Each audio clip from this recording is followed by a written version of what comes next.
in remembrance of CJ. Drove the hearse Cadillac. A crowd of people gathered round, all dressed in black. And as they removed his body from the car, such pain she never knew has filled her heart. Why, oh why, I heard his mother cry. But oh Lord, it was the beginning of her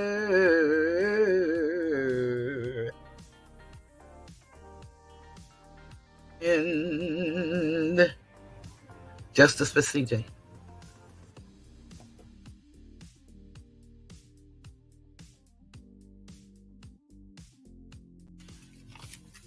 In a mother's love, you will find everything's alright. To a mother's love, you are bound. You can rest on sacred ground. You are free to dream,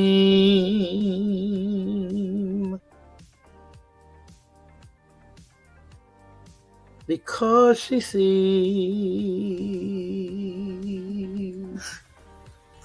what you can be.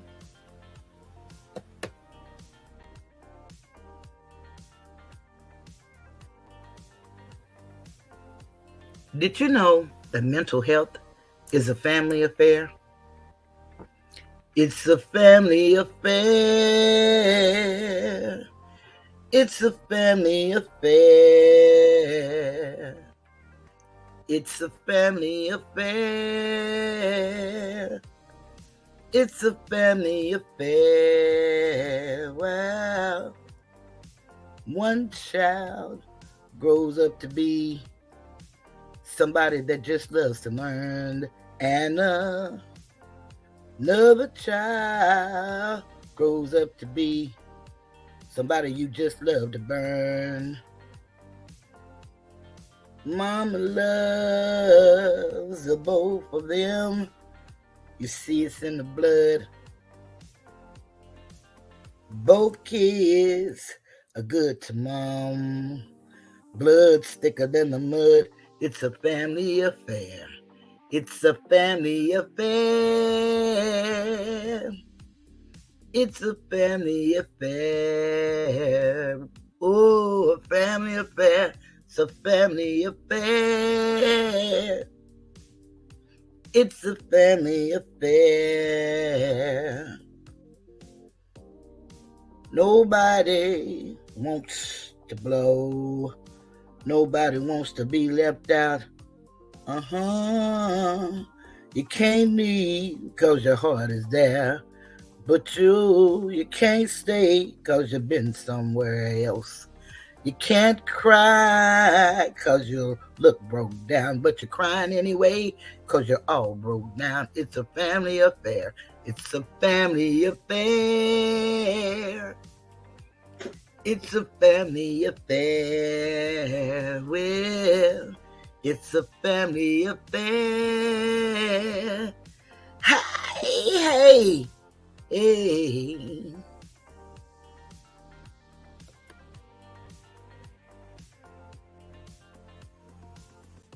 See that old man over there in his chair? This old man is living in the bottle. He done quit his 9 to 5. He drink full time, and now he's living in the bottle. Well, see that old man over there in his chair? This old man got a problem, and it's a bad one. Now he done pawned off everything, his old woman wedding ring for the bottle. Well, and don't you think it's a crime when time after time people living in the bottle? These people living in the bottle, y'all.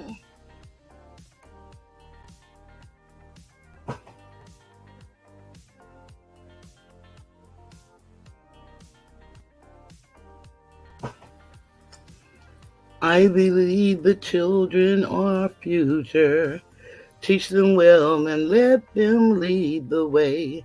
Show them all the beauty they possess inside. Give them a sense of pride to make it easier. Let the children's laughter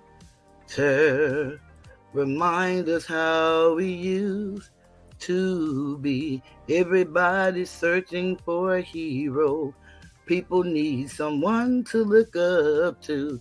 I never found anyone to fulfill my needs. A lonely place to be, so I learned to depend on me. I decided long ago never to walk in anyone's shadow. If I fail, if I succeed, at least I live as I believe. No matter what they take from me, they can't take away my dignity, because the greatest love of all is happening to me.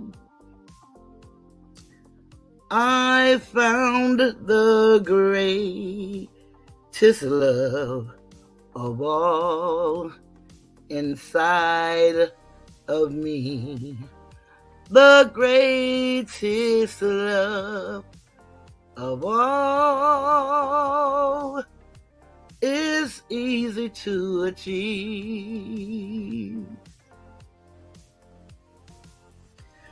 Learning to love yourself is the greatest love of all.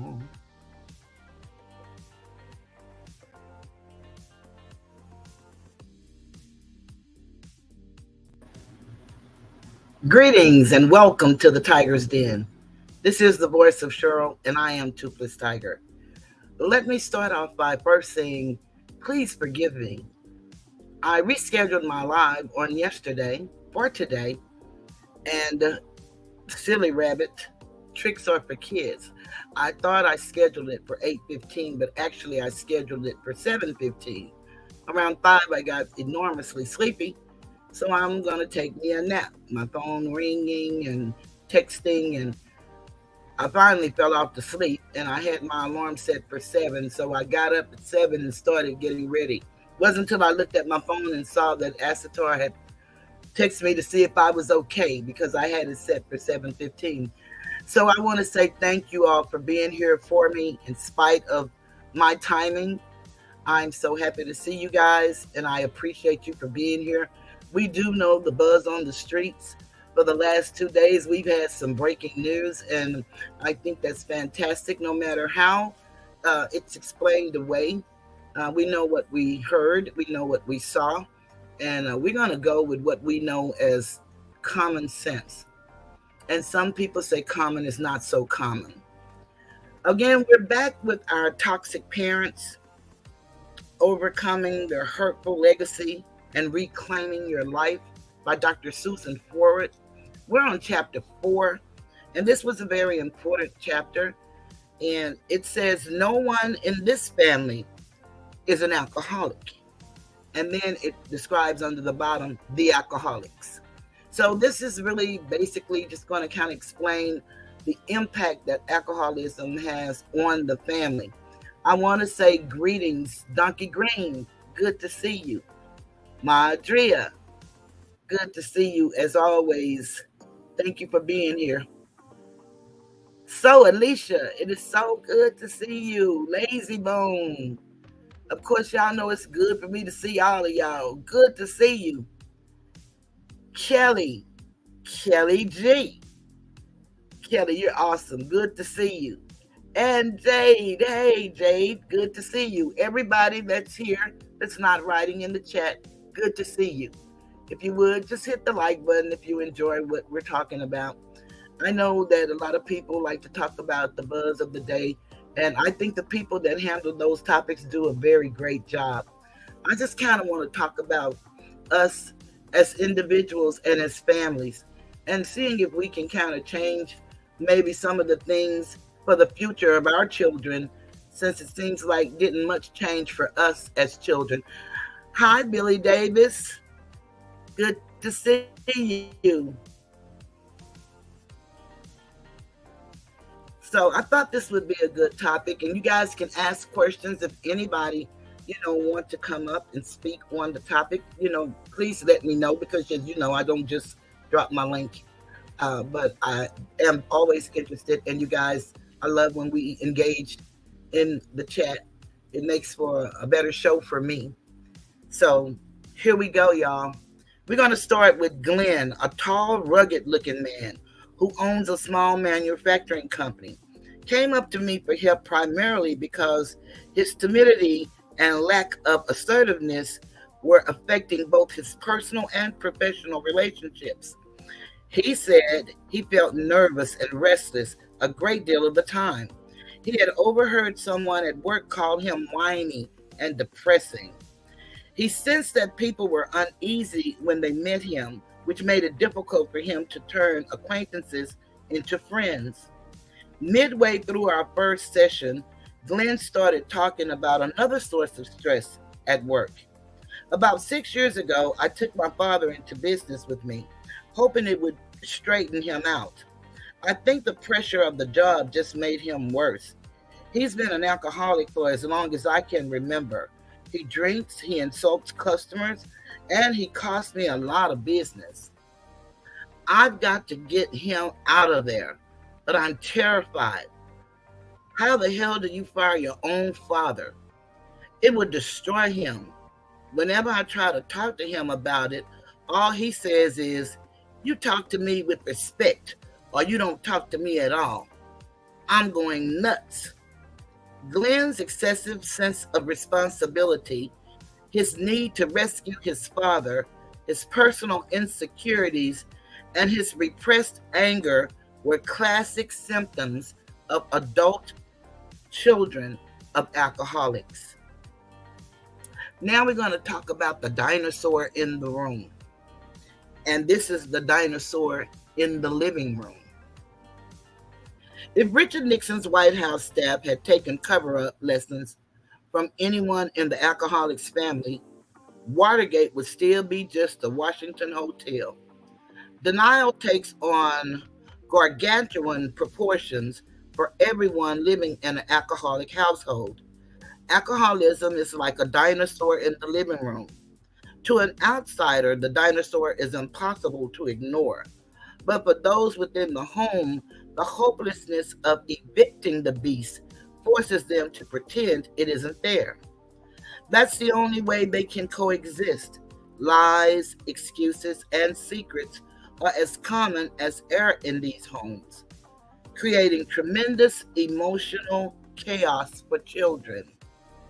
The emotional and psychological climate in alcoholic families is much the same as in families where parents abuse drugs, whether illegal or prescription. Though the cases I've chosen in this chapter focus on alcoholic parents, the painful experiences of children of drug abusers are quite similar. Glenn's experience was characteristic. My earliest memory is my father coming home from work and heading straight for the liquor cabinet. It was his nightly ritual. After downing a few, he'd come to dinner with a glass in his hand. And the damn thing was never empty. After dinner, he'd get down to some serious drinking. We all had to be very quiet so we wouldn't disturb him. I mean, for Christ's sake, you'd think that he was doing something really important. But the son of a witch was just getting juiced. On lots of nights, I remember my sister, my mother, and I had to drag him to bed. My job was to take off his shoes and socks. The damnedest thing was that no one in the family ever mentioned what we were doing. I mean, we did it night after night until I got a little older. I honestly thought that dragging dad to bed was a normal family activity, something every family did. Glenn learned early on that his father's drinking was a big secret. Though his mother told him not to tell people about daddy's problem, his shame alone would have been enough to keep his mouth shut. The family put on an everything is fine face to the outside world. They were united by their need to deal with their common enemy. The secret became the glue that kept the tortured family intact. The big secret has 3 elements. So Alicia said, I know a lot of families that still do that. And it's true. So Alicia, so do I. The big secret has 3 elements. Number 1, the alcoholic's denial of his or her alcoholism in the face of overwhelming evidence to the contrary, and in the face of behavior that is both terrifying and humiliating to other family members. Number 2, the denial of the problem by the alcoholic's partner and frequently by other members of the family. They commonly excuse the drinker with excuses such as, Mom just drinks to relax, Dad tripped on the carpet, or Dad lost his job because he had a mean boss. And number 3, the charade of the normal family, a facade that the family presents to one another and to the world. The charade of a normal family is especially damaging to a child because it forces him to deny the validity of his own feelings and perceptions. It is almost impossible for a child to develop a strong sense of self-confidence if he must constantly lie about what he is thinking and feeling. His guilt makes him wonder whether people believe him. When he grows older, this sense that people doubt him can continue, causing him to shy away from revealing anything of himself or venturing an opinion. Like Glenn, many adult children of alcoholics become painfully shy. It takes a tremendous amount of energy to keep the charade going. The child must always be on guard. He lives in constant fear that he may accidentally expose and betray the family. To avoid that, he often avoids making friends and thereby becomes isolated and lonely.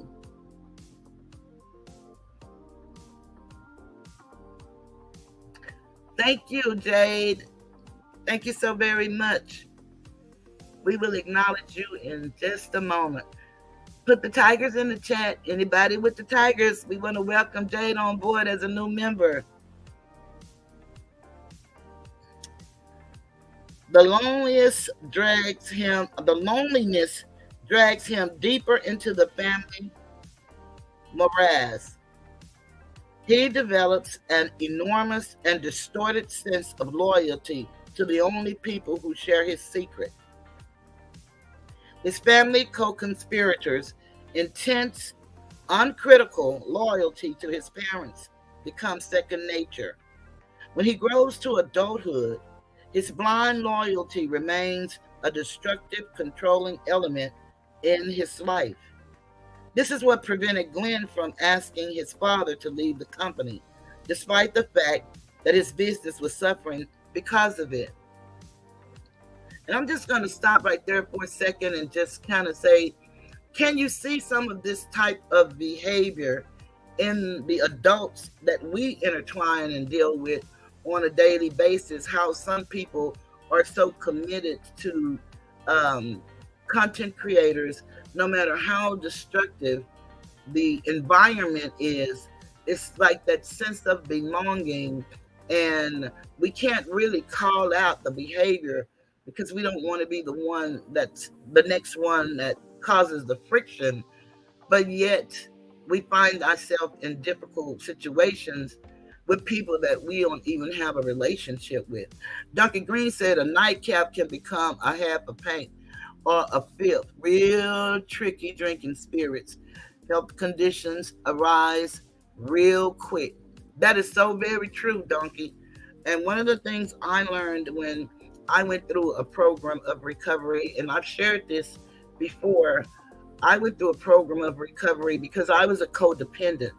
And I went to Al Anon, but a lot of those women, they were doing more than the men that they were with. And it was very frustrating for me because I was with an actual drug addict, not an alcoholic, even though alcohol was a part of his issue. But, I was losing myself. You realize when you go to the rooms for help, therapy, wherever you go, it's something that drives you there. But once you get there, you have to start looking at yourself and see where it is that you lost yourself. And one of the things that you come to know is no one can pronounce another an alcoholic. That's something the big book says that one has to do for themselves. And the way you would measure that is if alcohol keeps you from doing something that you would ordinarily do, or it keeps you from doing something that you would ordinarily do, or have you doing something that you wouldn't ordinarily do, then you might have a problem with it. And there is an imaginary line that one crosses because everybody that drinks does not have a drinking problem. And so only you know what that is for you, and only you can pronounce you an alcoholic. And so that's one of the things you learn. And once you learn that it's all about you, no matter who you are, the spouse of an alcoholic or the alcoholic himself, herself, whichever way it is, even it could be your children and you don't drink or whatever, or use or abuse drugs, that whatever it is, it's to that person, but it affects the entire family according to how you deal with it. And most of us just don't have a concept on how to deal with it. Okay. So the little boy who wasn't fair. Because so much energy is expended on futile attempts to rescue the drinker and maintain the cover up, there is little time or attention left for the basic needs of the alcoholic's children. Like children of deficient and inadequate parents, children of alcoholics often feel invisible. This becomes an especially painful catch-22 because the more troubled the home, the more the children need emotional support. As Glenn and I explored the connection between his current difficulties and the emotional seesaw of his childhood, he remembered, my father never did any of the things that my friend's father did with them. We never tossed the football around or even watched games together. He would always say, I don't have time, maybe later. But he always had time to sit around and get drunk. My mother would say, don't bother me all the time with your problems. Why don't you just go off with your friends? But I didn't have any friends. I was afraid to bring anybody home. My folks just ignored me and didn't seem to care what kind of trouble I got into, just as long as they didn't have to deal with it. I said to Glenn, so you were okay as long as you weren't seen or heard. How did it feel being invisible? Glenn's expression became pained as he remembered. It was awful. I felt like an orphan most of the time. I would do anything to get their attention. Once, when I was around 11, I was over at a friend's house, and his dad had left his wallet out on the table in the hallway. So I took $5, hoping I'd get caught. I didn't care if my parents gave me hell, as long as they knew I was there. Glenn got the message early in life that his existence was more an aggravation than a blessing to his parents. His emotional invisibility was enforced by the fact that it was his safest haven from his father's frequent violence, he recalled. My dad put me down whenever I spoke up. If I dared raise my voice to him, he'd slug me. It didn't take me long to learn not to cross him. If I stood up to my mom, she'd start bawling like a baby. Then he'd get mad and belt somebody, and I feel twice as bad for the trouble I caused. So I learned to stay away out of the house as much as I could. I got an after school job when I was 12, and I would lie about what time I got off so I could come home as late as possible every night. Then I'd leave for school an hour early in the morning, just so I could get out before he woke up. I could still feel that loneliness, sitting by myself in the schoolyard every morning, waiting for somebody to show up. The funny thing is, I don't think my parents even noticed I was never around. Can't you just feel the pain for that little boy? And don't you know some children that's like that? You don't know what their situation is, but they're always the first ones there, and they're there alone, and they look so lonely. I asked Glenn if he thought the same fears that had kept him from asserting himself as a child were now controlling him as an adult.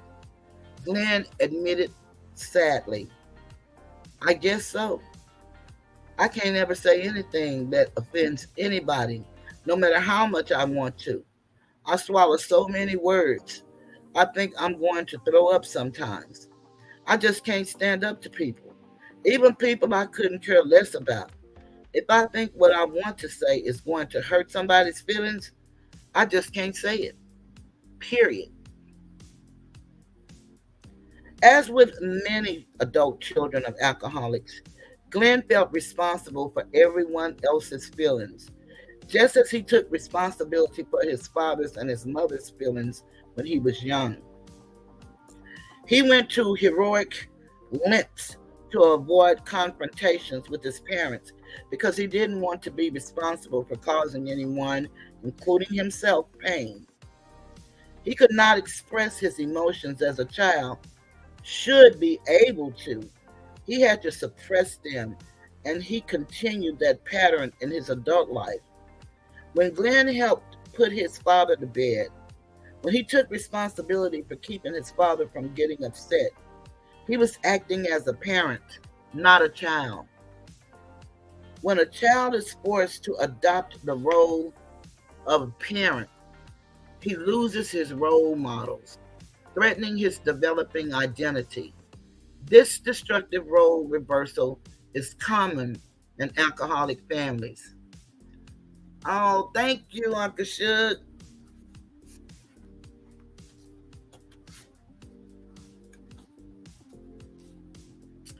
Greetings, Phyllis.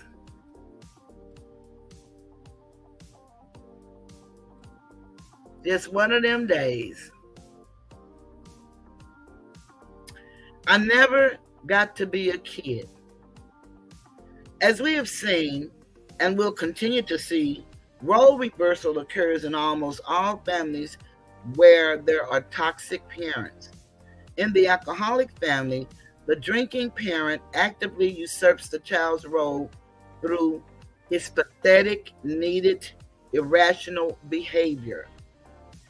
He's such a handful of a child himself that he leaves no room for any other children in the family. Glenn grew up believing that his role in the world was to take care of others and not to expect anything for himself. I remember how my mother would come running to me when Dad got out of control, and she'd cry about how unhappy she was. She'd say, "What am I going to do? You kids need a father, and I can't go out to work. It upsets me just talking about it." I used to dream about taking her away to an island where my father couldn't find us. I'd promise her that as soon as I could, I'd take care of her. And that's what I'm doing now. I give her money all the time, even though I can't afford it. And I'm taking care of dad, even though it's killing my business. Why can't I find somebody to take care of me for a change? Oh, thank you, Sister T.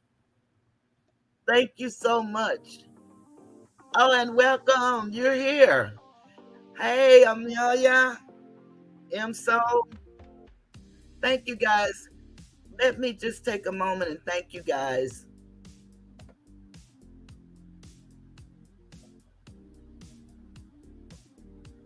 Your face. You got to remove the excess water. Now she's coming This out. is how you do it. Thank you.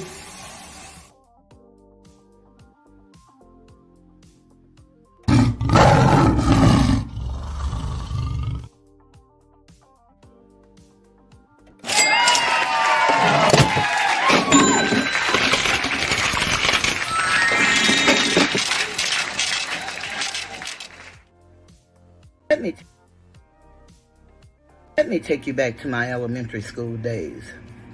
I didn't do nothing to these people. I didn't do nothing to these people. I didn't do nothing to these people.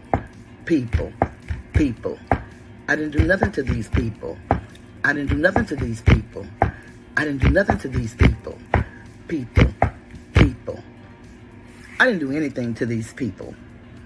But I'm being bullied anyway. We will stop the bullying. And it starts with me. My new hashtag, not me.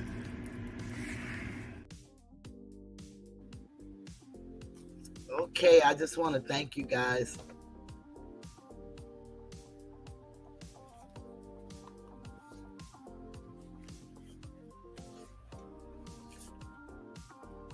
Sister T, Phyllis is my sister. She says, Sister T, you are the cherry on top of your game. That's one of my older sisters because I'm the baby girl. Okay, the volume doesn't sound loud. Is the music too loud or you guys can't hear me good? Let me check my volume. My volume is up. Maybe my music is too loud.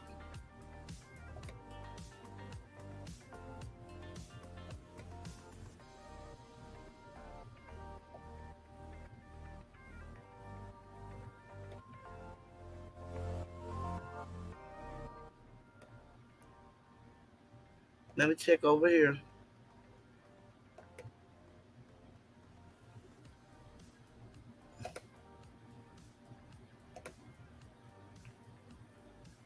Oh yeah, the volume. Okay, that volume was down. Okay, does it sound better now, y'all?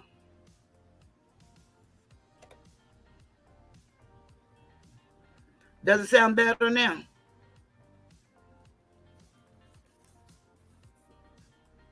Let's hope it does. Okay. Okay, thank you, Amelia. Glenn is still burdened with guilt over his inability, both as a child and as an adult, to fix his parents' lives. Despite his dreams of finding a woman to take care of him, the woman he finally settled down with was needy and helpless. Glenn sensed that she wasn't right for him when he married her, but his need to play out the rescue fantasies of his childhood overwhelmed his better judgment. The myth of fixing the past. It didn't take long for Glenn to learn that he had married a secret drinker. If he had known before he married her, he probably would have married her anyway. He would simply have convinced himself that he could change her. Adult children of alcoholics frequently marry alcoholics. Many people find it bewildering that someone who grew up in the chaos of an alcoholic family would choose to relive the trauma. But the drive to repeat familiar patterns of feelings is common to all people, no matter how painful or self defeating those feelings may be. The familiar provides a sense of comfort and structure for our lives. We know what the rules are and we know what to expect. More important, we reenact past conflicts because this time we hope to make it come out right. We're going to win the battle. The reenactment of old painful experience is called a repetition compulsion.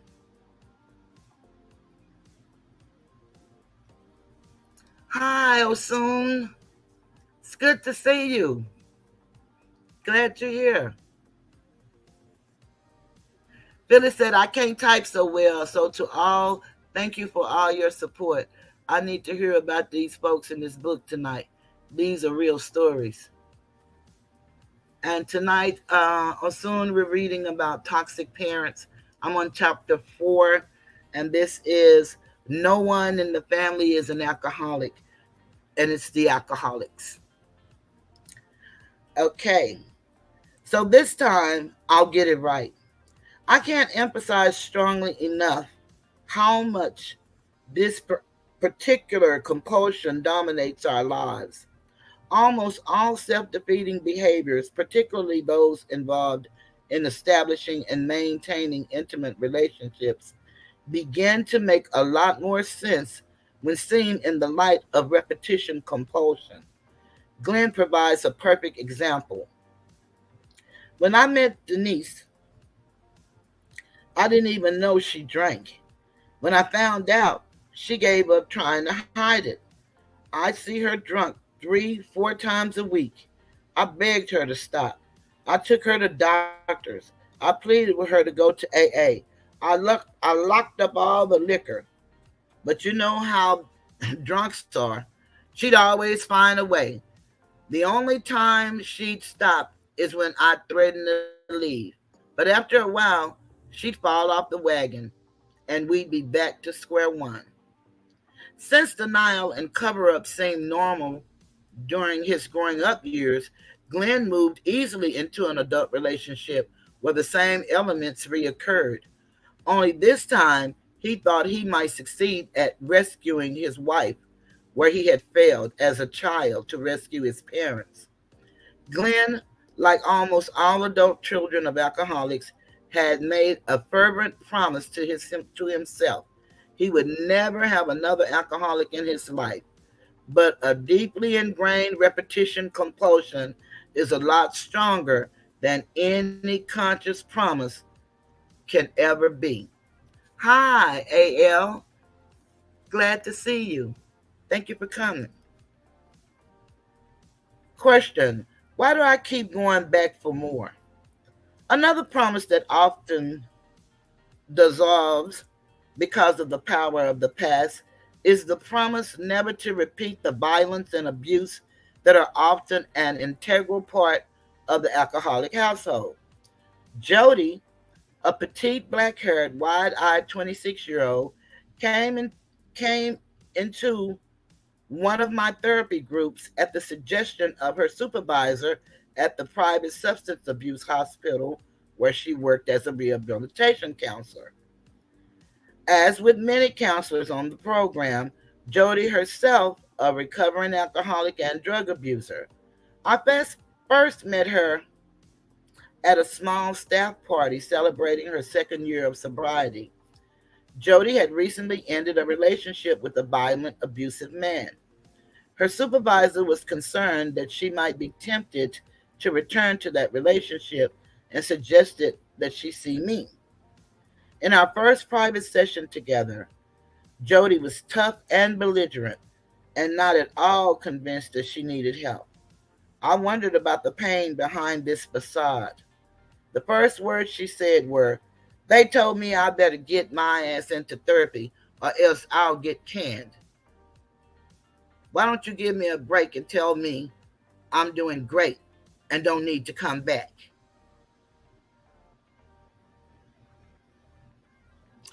"I can see that you're really thrilled to be here," I replied. We both laughed, which helped ease the tension. I told her I knew she wasn't seeing me by choice, but since she was here anyway, she might as well try to get something out of it. She agreed to give one of my groups a try. I began by telling her how concerned her colleagues were that she might go back to her abusive boyfriend. Jody admitted that they had reason to be concerned. I really miss that turkey. He's basically a terrific guy. It's just that sometimes I open my big mouth and it pisses him off. I know he loves me, and I keep hoping we'll be able to work it out. I suggested that she had confused love with abuse, as if she unconsciously decided to elicit extreme anger from her lover as proof of his intensity and passion. I asked if this felt familiar to her, if it had happened to her in other relationships. She thought for a moment, then replied, I guess it was like that with my old man. He was a grade A 14 carat drunk who used to beat the shit out of us. He'd come home drunk maybe 5 out of 7 nights a week, and he'd find any excuse to beat us. My mom couldn't do anything to stop him. She was too scared to even try. I would plead with him to stop, but he was like a crazy man. I don't want to give you the idea that he was some kind of a monster, because when he wasn't drinking, he could be cool. I mean, he was my best friend. I loved it when we palled around together, just the two of us. I still love it.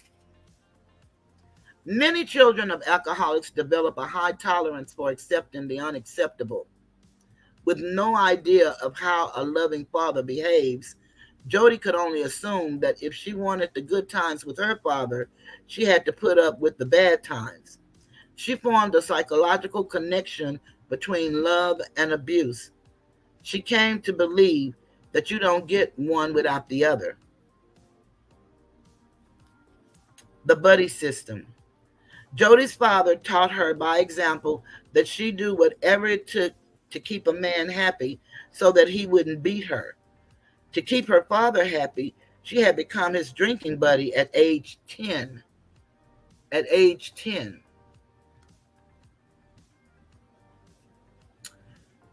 So Alicia said, nothing wrong with it, but I had a therapist to tell me to get a bird feeder. That was my last visit. Yeah, I think it was time. uh, okay. My dad started off by giving me a sip of booze, maybe once a week. I hated the taste, but it always made him real happy when I had some. By the time I was 11, he'd go into a liquor store and bring out a bottle. We sit in the car and share it. Then we go for a joyride. At first, it was exciting, but after a while, I'd get pretty scared. I mean, I was just a kid, but I could tell he didn't have such great control of the car. I kept doing it because it was something I had with him that nobody else had. It was this special thing between us. I really got to like drinking because it made dad like me more. It got worse and worse until I finally drank myself right off the deep end. At least 1 out of 4 children of alcoholic parents become alcoholics themselves, and many of these adults were given their first drink at a very young age by the alcoholic parent. The drinking creates a special and often secret bond between parent and child. This particular type of conspiracy feels like camaraderie to a child. It is often as close as the child can get to something approaching love and approval. Even if a child has not been actively recruited by the alcoholic, he or she remains especially vulnerable to eventually becoming an alcoholic. We don't know exactly why this happens. There may be a genetic predisposition to addictive behavior or a biochemical disorder.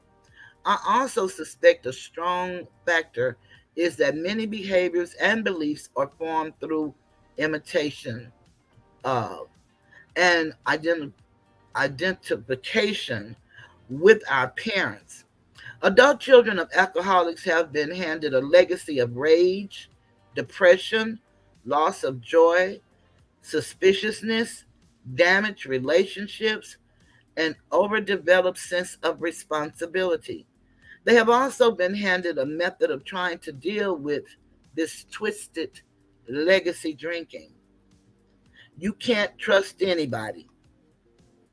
Because their first and most important relationship taught them that the people they love will hurt them and be terrifyingly unpredictable, most adult children of alcoholics are terrified of becoming close to another person. Successful adult relationships, whether between lovers or friends, require a significant degree of vulnerability, trust, and openness. The very elements that an alcoholic household destroys. As a result, many adult children of alcoholics are drawn to people who are emotionally unavailable because of deep conflicts of their own. In this way, the adult child can create an illusion of a relationship without confronting his or her terror of true intimacy. Jody's Jekyll and Hyde boyfriend was a repeat of her father, sometimes wonderful, sometimes terrible. By picking a volatile and abusive man, Jody was both repeating the familiar experiences of her childhood and guaranteeing that she would never have to risk entering the uncharted waters of true intimacy. She clung desperately to the myth that her father was still the only man who really understood her. Her willingness to confront this myth contaminated her relationships not only with her friends, but with me and with other members of the therapy group. In fact, the myth was so powerful that she eventually gave up on herself. I still remember the sadness I felt the night she announced she was leaving group. I reminded her that she knew this work was going to be painful, that pain was part of the process. For a split second, she looked as if she might reconsider. But then, look, I don't want to give up my dad. I don't want to get angry with him. And I don't want to keep defending him to you. My dad and I really need each other. Why should I trust you more than him? I don't think you or anybody in this group really gives a shit about me. I don't think any of you will really be there for me when I get hurt. Jody's group was composed of other adults who had been abused as children, and they understood what she was going through. They were extremely supportive and loving with her, but she couldn't accept that. To Jody, the world was a devious place full of emotional vandals. She was convinced that if she let anyone get too close, they would hurt her and let her down. The irony is that these beliefs would have been very accurate in regard to her father. Jody's inability to trust was a major casualty of her father's alcoholism. If you can't trust your father, whom can you trust? Trust is like the runt of our emotional litter. Under harsh conditions, it's usually the first to die. Trust is a common casualty among adult children of toxic parents. Listen to Glenn. I was always scared when my wife would want to do anything without me, even just going out with the girls for dinner. I was afraid she'd abandon me. I just didn't trust her. I was afraid she would find somebody better and leave me for him. I wanted to control her so she'd always be around and I wouldn't have to worry all the time. Jealousy, possessiveness, and suspicion are recurrent themes in the relationships of many adult children of alcoholics. They learned early that relationships lead to betrayal and love leads to pain. But yesterday you said it was okay. That's a new chapter. Carla, a tall, soft spoken dental hygienist, came into the therapy at the recommendation of her physician, who suggested that her recurrent headaches might have a psychological basis. Since headaches are so often a symptom of repressed rage, one of the first things I asked her was, "What are you angry about?" My question took her by surprise, but after a moment, she answered, "Hi, Asatar.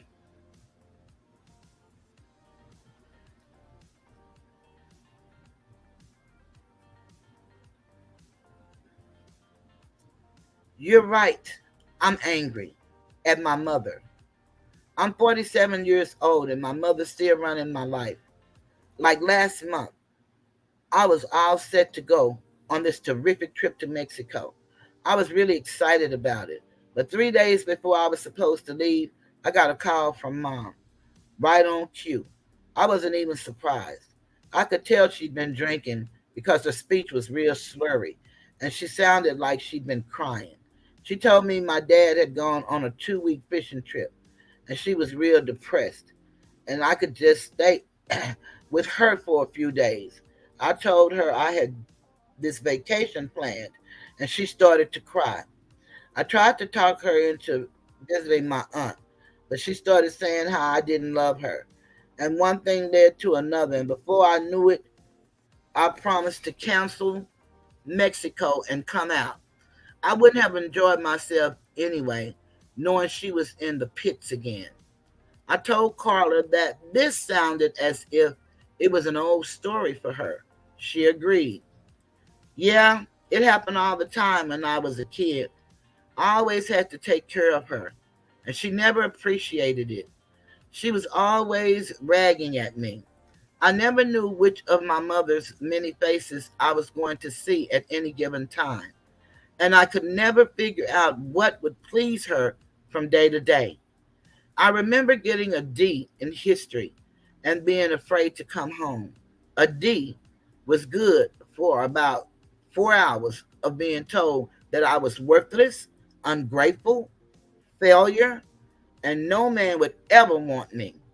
When I finally got home, it turned out she was in a good mood. She just signed my report card and said, "You're smart.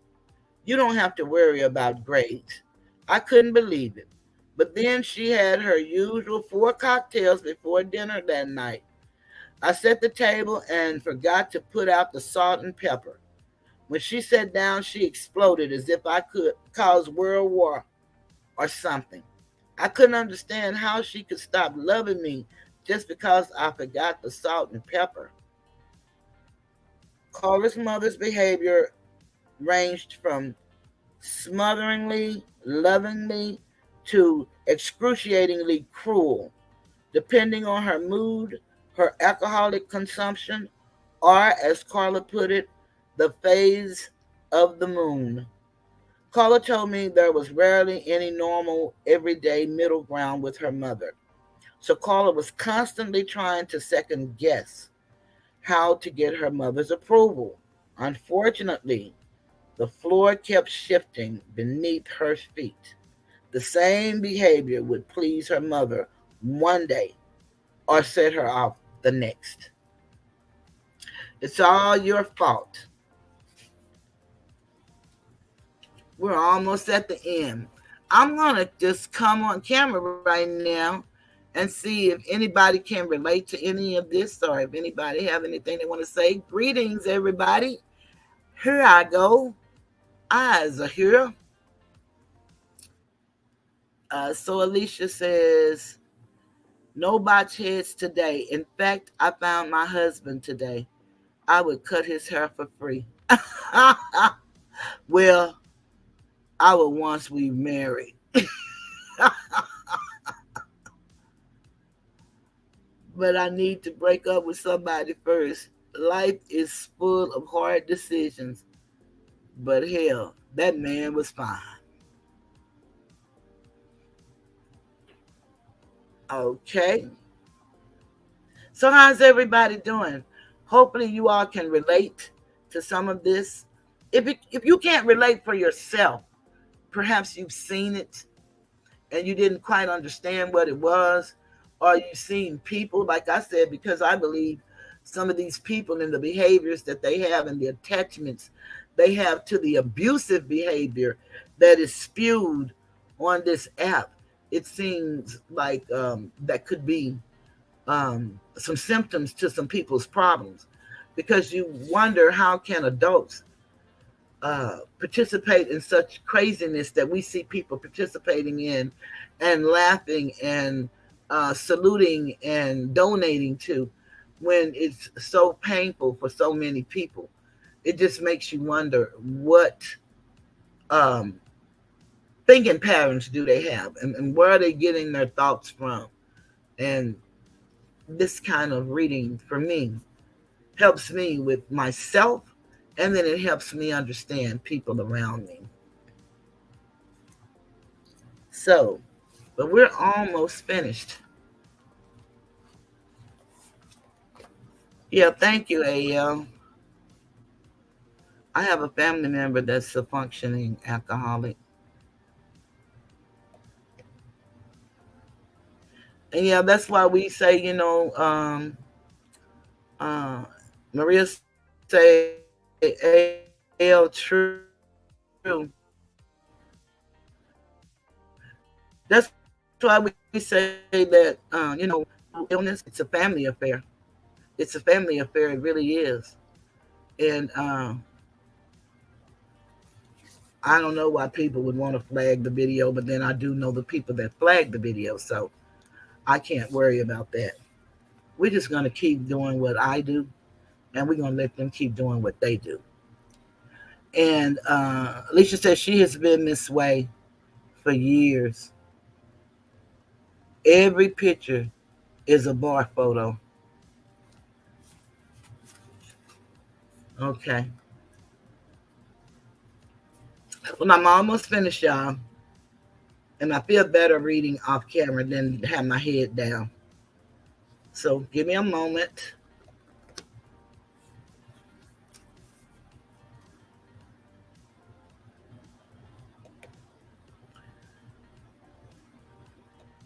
Why don't I play, since we're talking about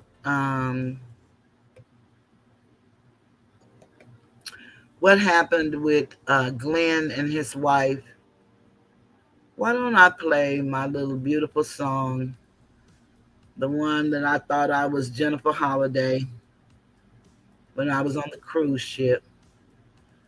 How we all feel in relationships when we don't know how to let go. Now, everybody don't have a problem with letting go and stuff like that. And that's a beautiful thing. When you have a great sense of self-worth at a young age, that's priceless, to be honest. And I wish that we would teach that. Oh, congratulations, Billy, one day at a time. That's absolutely beautiful. When we have an appreciation for knowing who we are at a young age and really being in tune with our emotions, it took me the majority of my life to really be where I am, where nobody, no matter what they say and how they say it, it doesn't affect me as an individual. I know who I am and why I am who I am. And a lot of the decisions today are actually choices, because for a long time, I didn't realize that you had choices. And like I said, as a family, we didn't really set boundaries. So when you don't really have boundaries and don't know that there is even a need to have boundaries, you don't know just how off the beaten path you really are. And when you hear somebody that talk with boundaries or have direction or can make decisions, because sometimes, I can be indecisive. It's little things like that that kind of want to put you in tune with who you are as an individual. And once you learn who you are and start doing what you know that's good for you, and as long as you're not hurting anybody else, then you're doing what you're supposed to be doing. Because oftentimes you find in family units, people think they're helping people, but nobody is happy. The one that you think you're helping is not happy. You're not happy because you may not even have it to give, but you're giving it anyway. And you're going to find a way to make it happen. And then you come to find out you think you're sacrificing for somebody, and they sit up there criticizing you didn't get enough. So it's really, really, really something for me to get into self-help and relate to, identify, if you can identify some things. I like to take notes and take notes as you go, and go back and refer to them as you grow. Because as you read, you'll get better, and you'll get other books, and you'll start making decisions and feeling good about your decisions. Because sometimes it's very hard to make a decision when you've been the one that helped everybody, when you have to say no. Sometimes that's a very painful thing, and then you have to dig inside of yourself to figure out why is that so painful, you know. And you see people say no all the time and keep right on going. They don't feel a thing.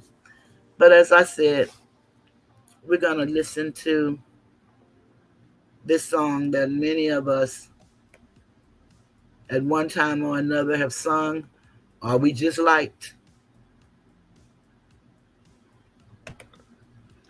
You know, sometimes in a relationship, be it male or female, we tend to not want to let go. No matter what's going on in our relationship, we just want to hold on. Sometimes we find ourselves singing this song. And I am telling you, I'm not going. You're the best man I'll ever know. There's no way I can ever go. No, no, no, no way. No, no, no, no way I'm living without you. I'm not living without you. I don't want to be free. I'm staying, and you're gonna love me. Ooh, ooh, ooh, love me. You're gonna love me.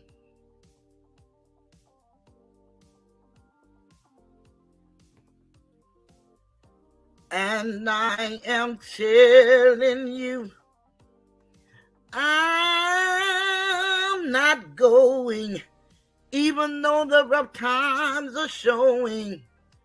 There's just no way, there's no way. We're part of the same place. We're part of the same time. We both share the same blood. We both have the same mind. And time we've had so much to share. No, no, no, no, no, no. I'm not waking up tomorrow morning and finding that there's nobody there. Darling, there's no way. No, no, no, no way. I'm living without you. I'm not living without you. You see, there's just no way. There's no way. Tear down the mountains, yell, scream, and shout. Like you can say what you want to. I'm not walking out. Stop all the rivers, push, strike, and kill. I'm not going to leave you. There's no way I will. And I am telling you, I'm not going. You're the best man I'll ever know. There's no way I can ever go. No, no, no, no way. No, no, no, no way. I'm living without you. I'm not living without you. Not living without you. I don't want to be free. I'm staying, and And you're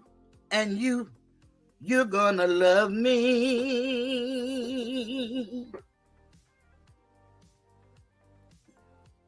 You're gonna love me. Yes, you are. Ooh, ooh, love me.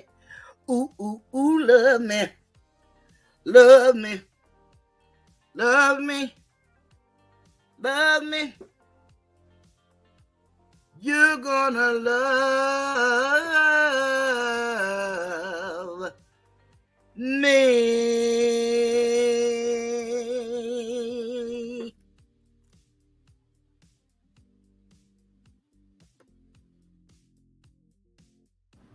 Y'all, when I was on that cruise ship, I really thought I was Jennifer Holiday. I ain't lying. Some people are made of plastic, and you know some people are made of wood. Some people have hearts of stone. Ha! Some people are up to no good. Yeah, but let me tell you something. Something about me that you should know. If what you're looking for is integrity, then I want you to know that is me. You see, what you see is what you get. Look at me. What you see is what you get. I said what you see is what you get. Now YouTube and real, yes real, I'm the best thing yet.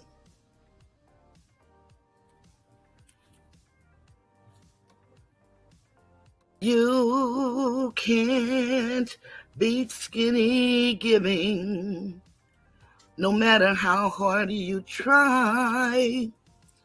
He'll keep on messing up. Do or die. He has minions in the chat that told me what he's doing. You keep on dodging. Thank you, super hostification, 'cause you can't beat skinny giving. Do or die. You can keep dodging and dodging and dodging and dodging, no matter how hard you try. But we will meet in the federal court. That ain't no lie. You can't beat skinny giving. Thank you, super horsification. You did it. Yeah, you did it.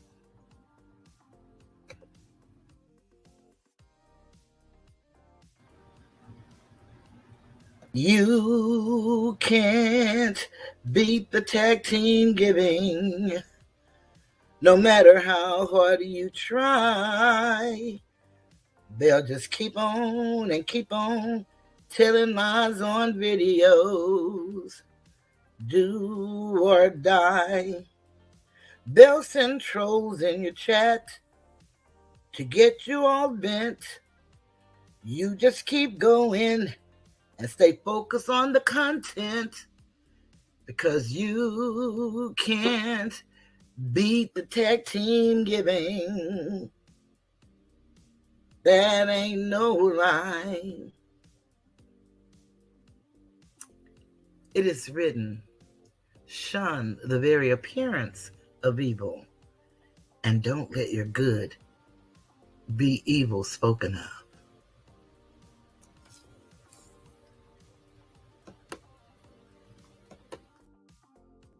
See that old man over there in his chair? This old man is living in the bottle.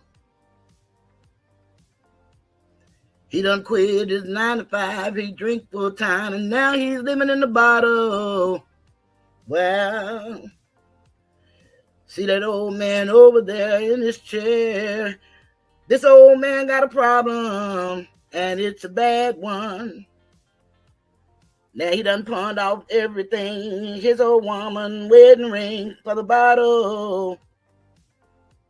Well, well, and don't you think it's a crime when time after time people living in the bottle? These people living in the bottle, y'all.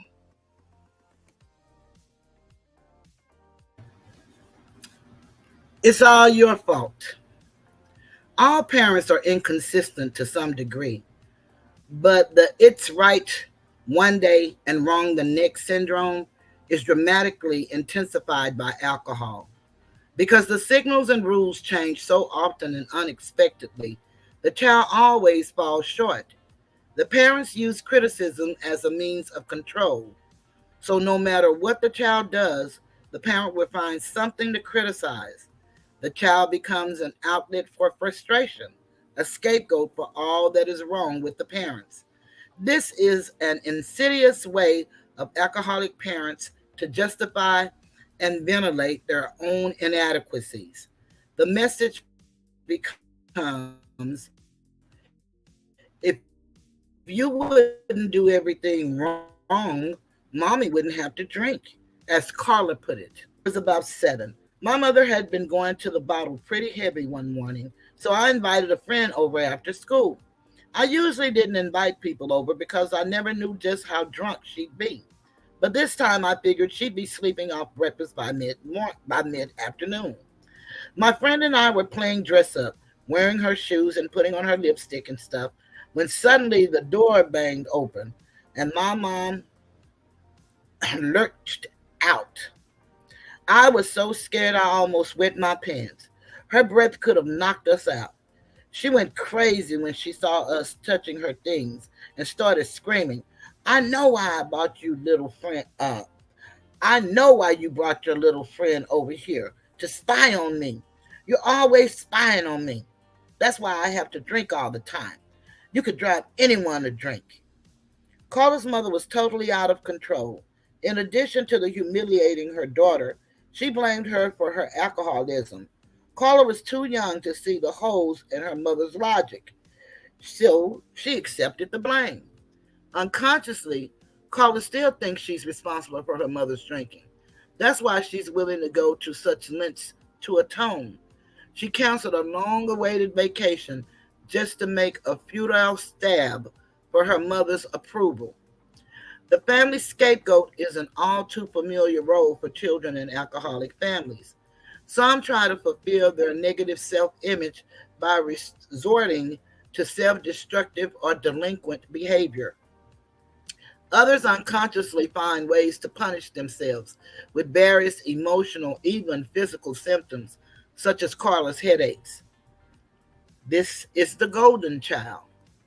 While some children of alcoholics are forced to be the scapegoats, others are cast in the role of the family hero, the golden child. The child is showered with approval from both parents and the outside world because of the enormous responsibility he or she is forced to assume. On the surface, this mm, I guess this approbation would seem to put the heroic child in a much more positive environment than that of the family scapegoat. But in reality, the deprivation and the personal demons are very much the same. The golden child deprives himself mercilessly to achieve unattainable goals of perfection, both in childhood and in adult life. A few years ago, I received a call on my radio show from a research chemist named Steve, who told me, I'm just immobilized. I'm 41 years old and I'm successful in my career. But lately, I can't make a decision.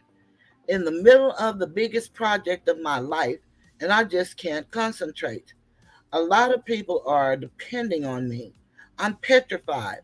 All my life, I've been such a high achiever. You know, a straight A student, Phi Beta Kappa. I was always a self starter. But now I feel paralyzed. I asked him if there was anything going on in his life that might account for these changes. He said that his father had just been admitted to intensive care with severe liver damage. Taking my clue from that, I asked Steve if his father was an alcoholic. After a moment, he replied that both his parents were. Steve had grown up coping with the uproar at home by burying himself in schoolwork and becoming a super achiever. Everybody thought I was super kid. My grandparents, my teachers, even my parents when they were sober. I was the perfect son, the perfect student, and later on, the perfect scientist, husband, and father. At this point, his voice broke. I'm getting so tired of being perfect all the time. As a child, Steve earned approval by assuming burdens beyond his capacity and managing them with a maturity beyond his years. Instead of building a core of self esteem by being treated as an innately worthwhile human being, he had to prove his worth through external achievement alone. His self esteem became dependent on accolades, awards, and grades instead of inner confidence.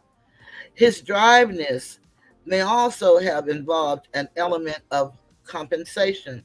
By becoming super adequate himself, Steve may have unconsciously tried to balance out his parents' inadequacies. I told Steve that his father's illness had obviously stirred up a lot of unfinished business for him, and that while I knew he was in pain, it was also a wonderful opportunity for him to start to deal with some really crucial issues. I asked him to look at the fact that becoming the family hero was the special way of coping with a horrendous childhood. The role provided a certain amount of safety and structure to his life. Unfortunately, he never learned to go easy on himself. Now, many years later, his search for perfection in all aspects of his life was, as is common with most perfectionists, paralyzing him. At my urging, Steve agreed to seek counseling, both to help him through his current situation and to deal with the deprivation of his childhood. I have to be in control at all times. Children growing up in alcoholic homes are buffeted by unpredictability and volatile circumstances and personalities. In reaction, they often grow up with an overpowering need to control everything and everyone in their lives. Glenn reacted to the helplessness he felt as a child by finding his own way, despite his timidity, to become a controller. Whenever I had a girlfriend, I always seemed to dump her while the relationship was going well. I guess I was afraid if I didn't dump her, she'd just wind up dumping me. So it was a way to stay in control. Today, I'm always telling my wife and kids how to do everything. I can't help it. I have to be in control. I run my business the same way. I mean, I still can't yell at anybody, but my employees always know when I'm unhappy. They say I put on vibes. It drives them crazy. But it's my business, right? Glenn believed that by taking control of all aspects of his life, he could avoid re experiencing the topsy turvy craziness of his childhood. Of course, having problems with assertiveness forced him to find other means of control. So he fell back on manipulative techniques such as sulking or nagging, which he learned to use quite effectively. Unfortunately, his manipulative behavior created distance and resentment between himself and the people he cared about.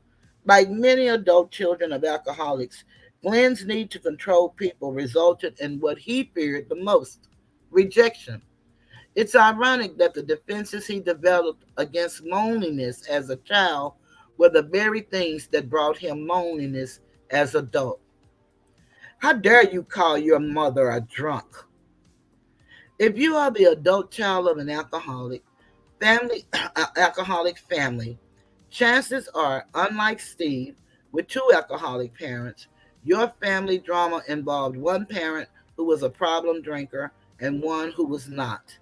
In recent years, we have begun to learn more about the role of non drinking partner in these relationships. As we discussed in chapter 2, this partner is called the enabler or codependent. This is the partner who, despite the suffering that the alcoholic inflicts, unconsciously supports the alcoholic's drinking. Through acceptance, codependents communicate that they will always be there to deal with the damage of their partner's destructive behavior. While codependents may nag, whine, plead, complain, threaten, and give ultimatums, they are rarely willing to take a strong enough stand to force any significant change. Carla and I began to make valuable progress in therapy. I wanted to see her interact with her parents firsthand, so I asked her to invite them to a session. When they arrived, I could see that Carla's mother was already upset. The very fact that Carla had asked her to come seemed to unleash her guilt. When I began to discuss the painful realities of Carla's childhood, her mother broke into tears. I'm so ashamed. I know I wasn't a good mother to Carla. Carla, I'm so sorry. I really mean it. I'm really going to try to stop drinking. I'll even go into therapy if you want me to. I told Carla's mother that psychotherapy is notoriously ineffective for treating alcoholism or any other addictive behavior unless it is used in conjunction with one of the 12 step programs, such as Alcoholics Anonymous. Carla's mother pleaded, please, Susan, don't make me go to AA. I'll do anything for Carla but that. At this point, Carla's father interrupted angrily. Damn it, my wife is not an alcoholic. She is a wonderful woman who takes a couple of drinks to relax. There's a millions of people just like her who have a drink now and then.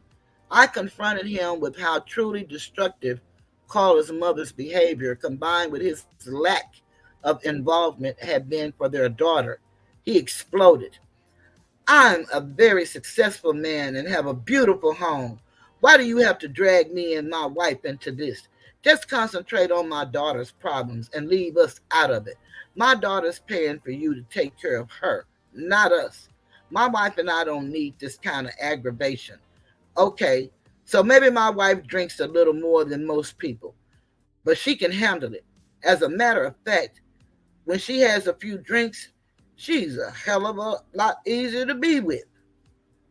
Carla's father refused to come to any more sessions, but her mother finally agreed both to enroll in AA and to see one of my colleagues for counseling. What followed was a fascinating but not unexpected sequence of events. As Carla's mother stopped drinking, her husband developed severe gastrointestinal problems, for which, as Carla told me, his doctor couldn't find an explanation. Clearly, I had disturbed the family's equilibrium. It became apparent that Carla's father could live and function only in a state of total denial. Alcoholic families operate in a precarious balance, with everyone acting out their assigned roles.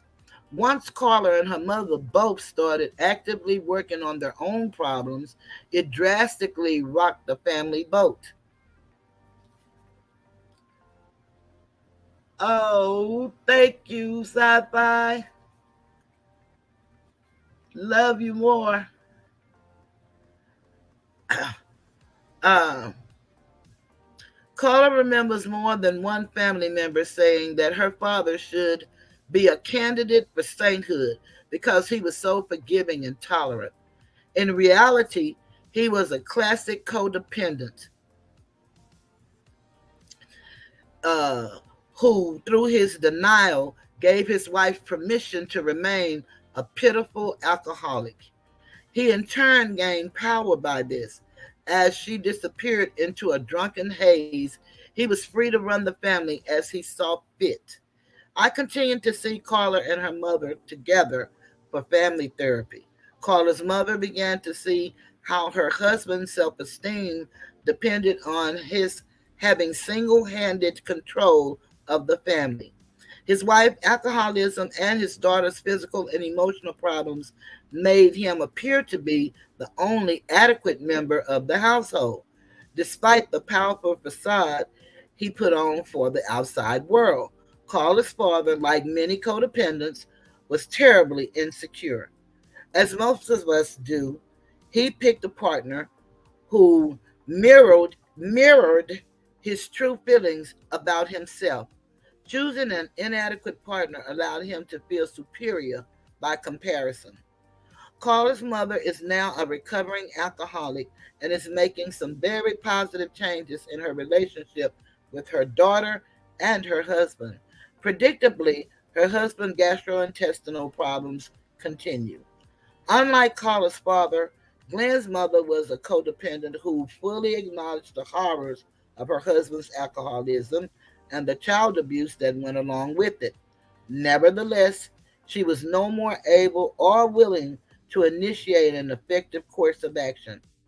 As Glenn told me, my mother's in her late 60s, and I'm still trying to figure out why she let my father terrorize us the way he did. Why did she let her kids get smacked around? There must have been somebody she could have gone to for help. But she's like a broken record. All she keeps saying is, you don't know what it was like for women then. You were supposed to stand by your things out in the open like they are now. Where was I supposed to go? What was I supposed to do? Glenn's mother was simply overwhelmed by the family turmoil. Her helplessness combined with her distorted sense of loyalty gave her husband permission to continue his outrageous behavior. Glenn's mother, like many codependents, in essence, became a child herself, leaving the real children unprotected. To this day, Glenn is caught between his need to rescue his childlike mother and his resentment of her failure to mother him. No fairy tale. Last part of the chapter. Fairy tale endings are rare for families, and it's No Fairy Tale Endings is the name of this. Fairy tale endings are rare for families of alcoholics. In the best of all possible worlds, your parents would take full responsibility for their drinking, enter a treatment program, and become sober. They would validate and acknowledge the horrors of your childhood and would make an attempt to become responsible, loving parents. Unfortunately, the reality usually falls far short of the ideal. The drinking, the denial, and the distortion of reality often continue until one or both parents die. Many adult children of alcoholics cling to the hope that their family life will magically evolve into Ozzie and Harriet. But holding on to this hope can only set you up for tremendous fall. Glenn found this out in a particularly poignant way. About a year ago, my dad told me for the first time that he loved me. I gave him a hug and thanked him. But somehow, it just didn't make up for all the years that he told me I was rotten. It was ironic because I dreamed of that day all my life. Glenn finally got his long sought after I love you, but it wasn't enough. It left him with a sense of emptiness. It was all talk and no action. His father was still drinking. Glenn's mistake was that he was waiting for his father to change. If you're the adult child of an alcoholic, the key to taking control of your life is to remember that you can change without changing your parents. Your well being does not have to be dependent on your parents. You can overcome the traumas of your childhood and their power over your adult life, even if your parents stay exactly the way they've always been. You just have to commit yourself to doing the work. I suggest to all my clients who came from homes where alcohol or drugs were abused that our work together could be greatly accelerated while they're joining adult children of alcoholics or a similar organization. These groups provide excellent support, and through the exchange of experiences and feelings, children of alcoholics and drug abusers come to realize that they are not alone. They can face up to the dinosaur in the living room, which is the first step toward driving it out. And that concludes this chapter. The beautiful thing that you learn when you do start attending any kind of counseling, therapy, or group is that you're not alone. And what you're going through, someone has gone through it before you. And it's just like wanting to be successful. You want to surround yourself around successful people. Well, it's the same thing if you want to effect change in your life and it's going in one direction, but you want it to go in another. What you want to do is find people that are like minded and that are doing the things that you would like to be doing. And you learn from them. That's what I know works because we are humans of repetition. And repetition actually strengthens and confirms. Face comes naturally. A lot of people do things trying to save face, but they're not putting in the work. And so it doesn't quite work for them. But I tell you, it's a beautiful experience, no matter what your situation was, because a lot of us didn't have these problems. Hi, West Side Rider. Glad you're here. I don't know if anybody is getting ready to go live or not. Hey, Auntie Fee about the backs. So good to see you, Cheryl Palmer. Hi, everybody. I was reading, so I didn't see you guys. But I certainly am grateful that you guys came over. If anybody have anything they want to talk or add to the story, then that's absolutely beautiful. What we do here is just kind of communicate. But if somebody's going live, if Sister T is going live or Uncle Chud, then I can get ready to end my session. I just kind of like to see what we can do to bring some type of thought processes in this cruel, cruel world. And not just the cruel world of YouTube, but the cruel world. Because it's a lot of us that are really hurting as individuals, and we don't even have a clue as to why we're hurting. And then a lot of us that are hurting are really hurting other people. And I just use us as I'm human and I'm a part of the world and the metaverse. But my thing has always been to really uplift individuals, um, to just show you another way, to share my experience and the things that I've gone through and that has gotten me from one point to another. To, we used to say we have a normal life. And then the question in therapy was, well, what is normal? And we used to say a dial on the washing machine, but now everything is push button. So normal is a button that you push, I guess is what you would say today, because they don't even have dials. Imagine our children, or most people, grandchildren, won't even know dial up telephones and, cassette tapes, things that change, yet things remain the same. But we as individuals, we have to at least be willing to change. And then we have to talk to people, like I said, they're in places where we want to be. And, you probably say, well, where am I going to meet those people at? Anywhere. You know, a lot of people say, you're just too friendly. But in order to have friends, you got to show yourself to be friendly. And I just don't meet strangers. Even though we may be a stranger, I don't meet you as that. I meet you as a human. And I know how I want to be treated, so that's how I try to treat others. And that's what keeps me going on this YouTube, in spite of the craziness and, crazy individuals making videos and pretending that they know me and they know every bad trait that I don't possess. That's what I possess, according to them. But I'm grateful that I know who I am, and I'm real all right with me. And I believe in supporting everybody that's trying to do something to make us all a better people. And y'all know laughter is really good for us when it's funny.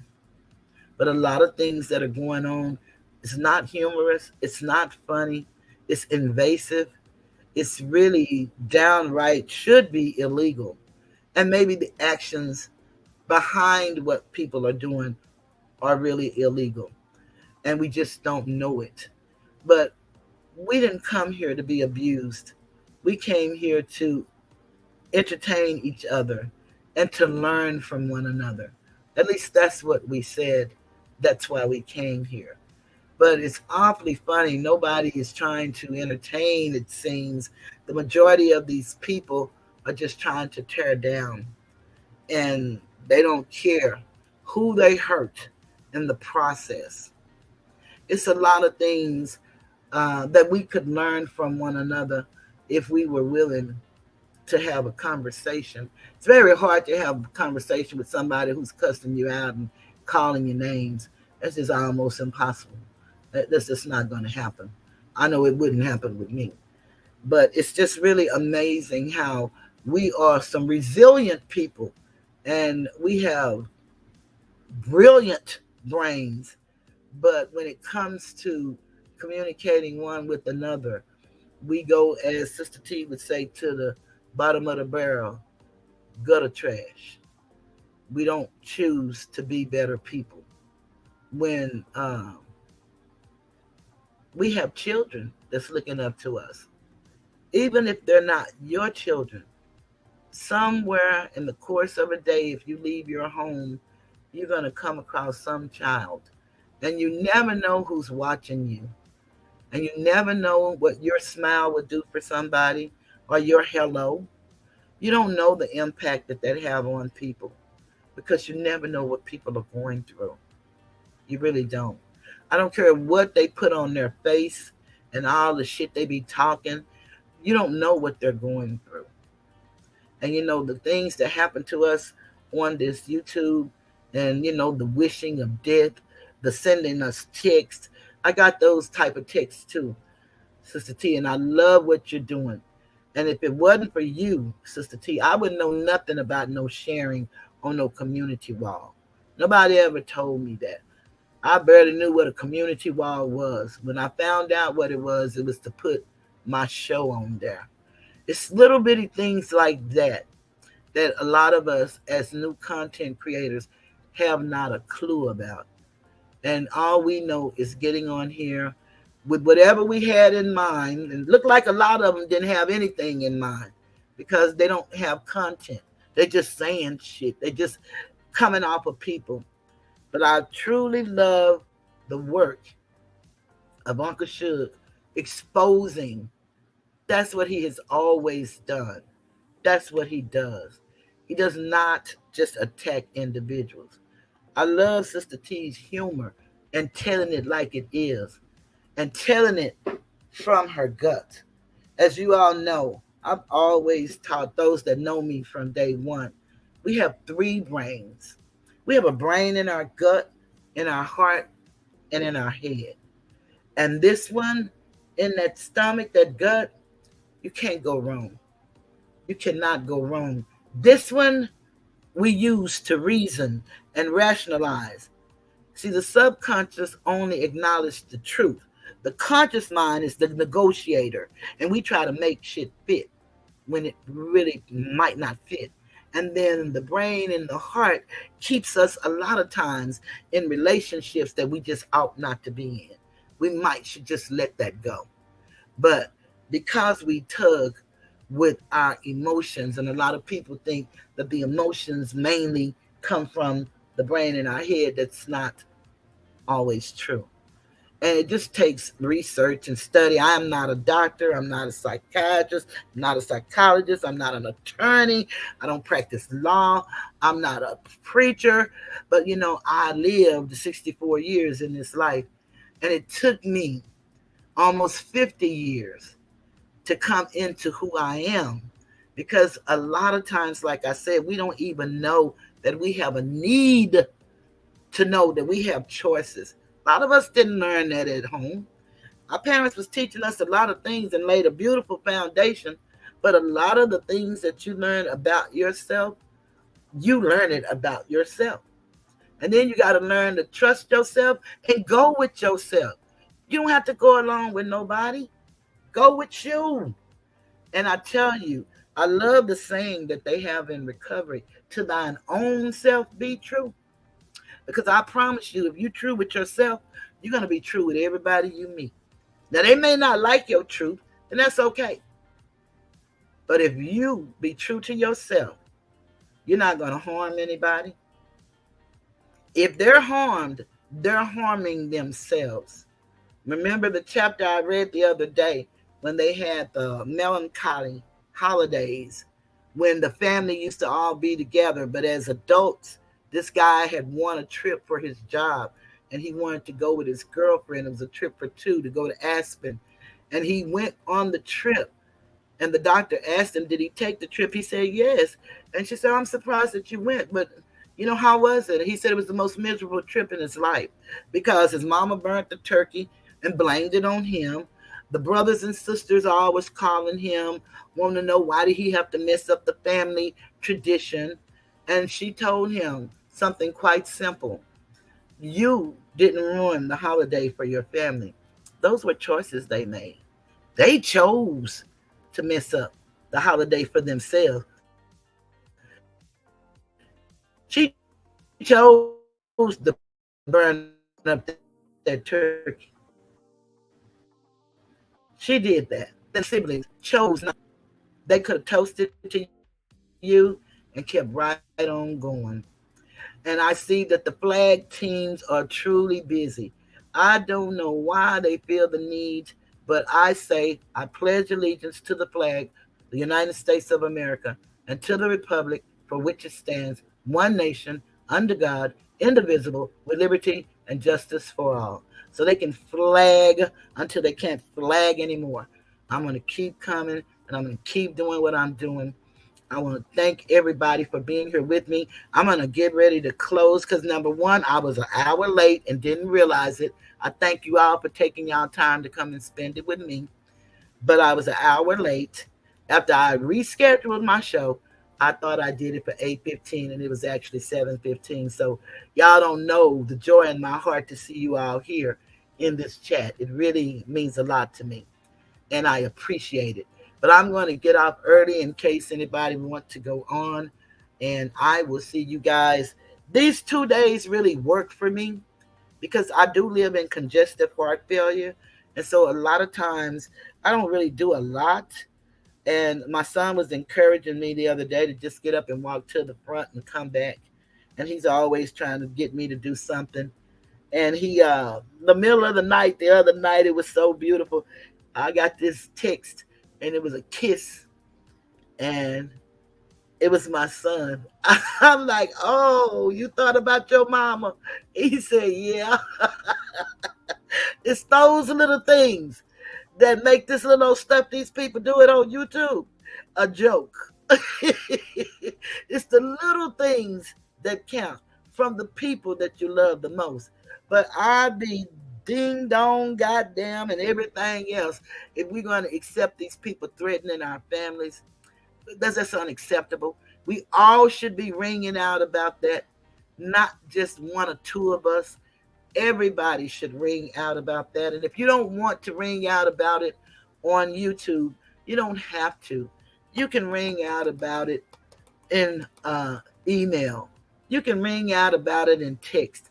A lot of times they say, call the police. Well, the police ain't going to much do nothing. They're better basically for once a crime has been committed. But if you're in a small city, they may do better. But in large cities, they think it's a joke because I'm on YouTube. And I know that from the experience I had when I was trying to file police reports about people that were threatening me through those same type of texts, death threats. And these people get on here and lie and laugh and think it's funny. It's not funny. And they can laugh and they can lie. But all we got to do is be consistent and keep doing what we're doing. And I guarantee you, they're going to have a reckoning day. See, it ain't like it was when they were in the sneaker community, or when they was on the throne, or when they was on Facebook lying, like Medea Black, who continues to lie. And what's amazing to me about these people, they'll tell me that I need to go check this person. You need to do this. But now, when we just found out the breaking news today, one content creator made a video. Uh, Kwame is not responsible for nobody but Kwame. Oh, so now we can distinguish between responsibility and what adults are responsible for themselves. Isn't that amazing? And then you have people cheering that on. And again, I say a lot of that is because of behavior that is in this book. A lot of people are running from their own lives. They have some messed up lives at home, and they don't want to feel the pain of their lives. So they'd rather watch somebody destroy our lives and laugh at our pain. And it's really unfortunate, but that is how it is. And we just live with it. Because one good thing about it, when we came here, we know what we came here for. And we fulfilling our destiny. You know, a lot of people think money is really the motivating factor for everything. No, money is a means to an end, and it's an exchange for something. But when you do something that you love, you're good at it. Good. And ain't nothing nobody can do that can touch you. You're not comparing yourself to nobody because you is it. So you don't have to compare yourself. Do you think really Burger King is sitting up comparing themselves to McDonald's? Both of them claim to have the best hamburger. And that's all that is. You just the best at who you are. And you do your thing. But no, not these people. They got to destroy your lives. They got to go and dig in your family lives because they can't find nothing on you. So they got to go and find somebody in your family that don't nobody know because they don't know you. So they sure don't know your family. Then they got to put them up on these things. Some guy named Slam Newton or somebody sent me a act today talking about I thought that Suge said he didn't knock people first or something like that. You know, these people, they just pick whatever they want, whenever they want, and think we're supposed to take it. Thank you, AL. I like you too. I really do. I like anybody that like me. I like anybody that support me. I support you. Trust me, that's what I thought this was all about, supporting one another. But I see these people support is not support. And my brother had to show me it's really about money. And I was messing up their money. You know, because they want you to be on the side of dark. I'm not dark. I'm the light. I don't do dark. You know, that ain't who I am. I am who I say I am. And I remain that way at all times.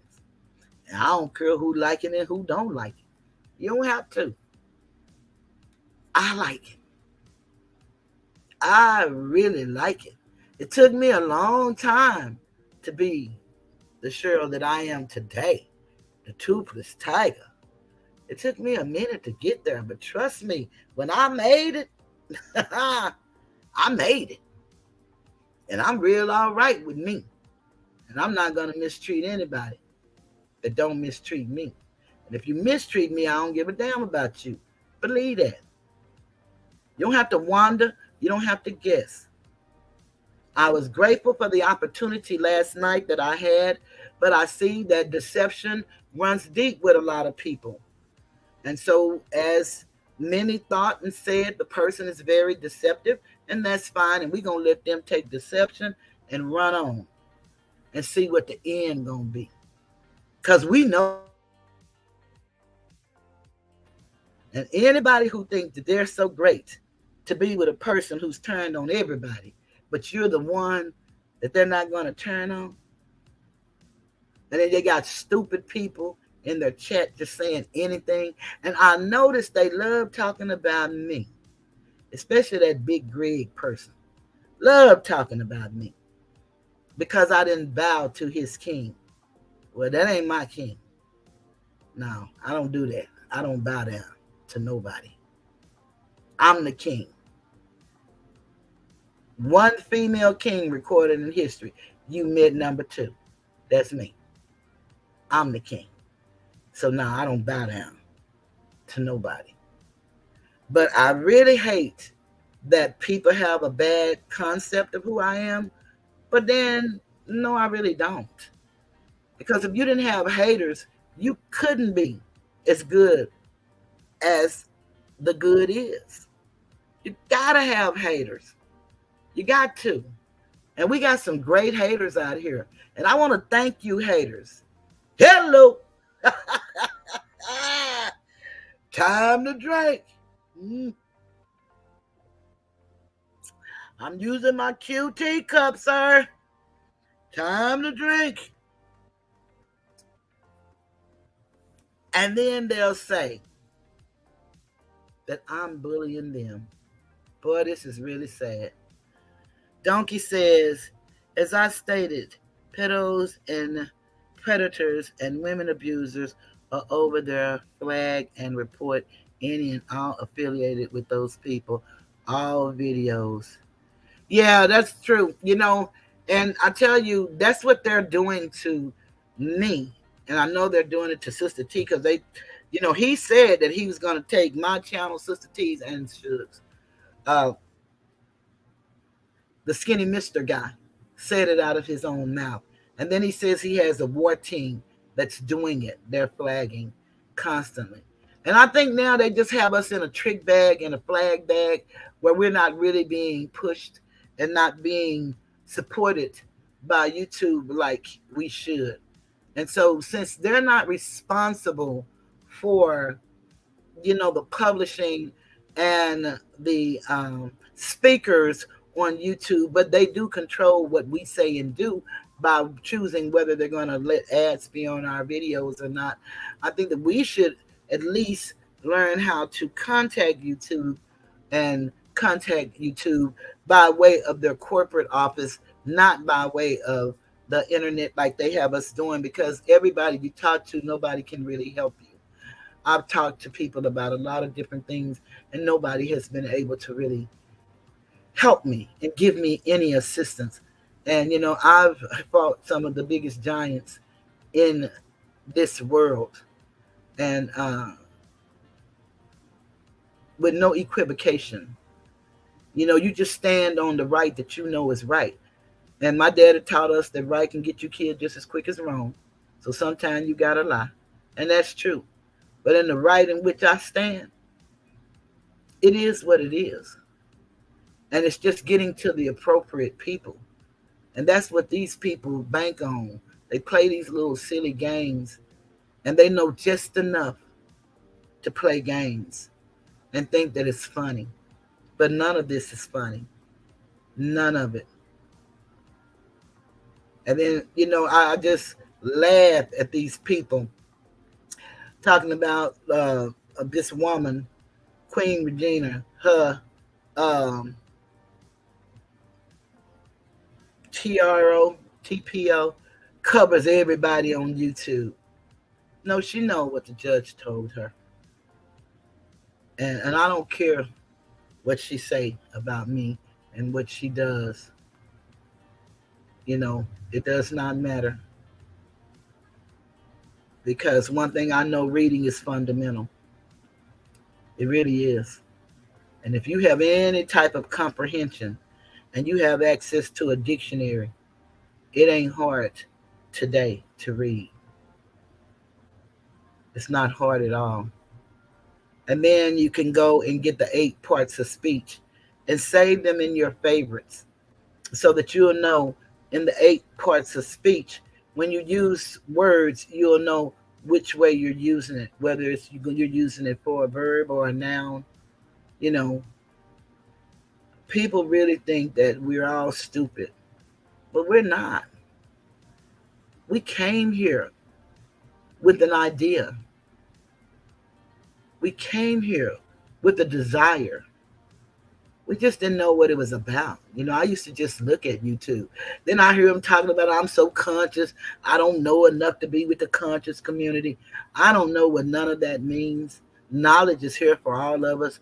I choose what I want and I use what I want. I'm not walking around here looking like no go boo boo ba ba ba boo boo, and I'm still getting treated like a nigga. I'm not doing that. No, I'm just gonna be an American, which is who I am and what I am. And I'm going to learn the American way, which is the laws that governs us. And when you understand that everything is done in contract, when you understand, overstand, and understand, it ain't about no uh, conscious or unconscious. These people don't know what they be talking about. And because they ran over there and was with Bambada and Boo Baba and Gaga, I don't have nothing to do with them. And I'm not into metaphysics. I know it's real. I'm not that deep. Nor am I trying to go. But we all have things in our DNA that we can call upon. We all do. We all have ancestors, good and bad, that we can call upon. We all do. So a lot of the stuff that I hear these people say about me, I'm like, boy, if they only knew. If they only knew who they was talking about. But they don't care. So they don't need to know. But I bet you they will know. That's why they can't quit talking. Because they know. Yeah, this ain't your average big, fat, bald-headed woman here. No, it's not. It's not your average. That's right, donkey. They walking blind. So say, okay, say that now. Yeah, these people, I really hate that we're like that because we are so much better together. But these people don't even want to be together. Gilbert gave us an opportunity where we all could be together and do something great for everybody. But we got one or two people, three, that I know of. Four, I guess, if you can put that other one. Hey, Angie. Angie, I owe you an apology, but uh, you were right. But, I just had to do what I had to do, and I was glad for the opportunity. But you were so right uh, about what you were saying last night.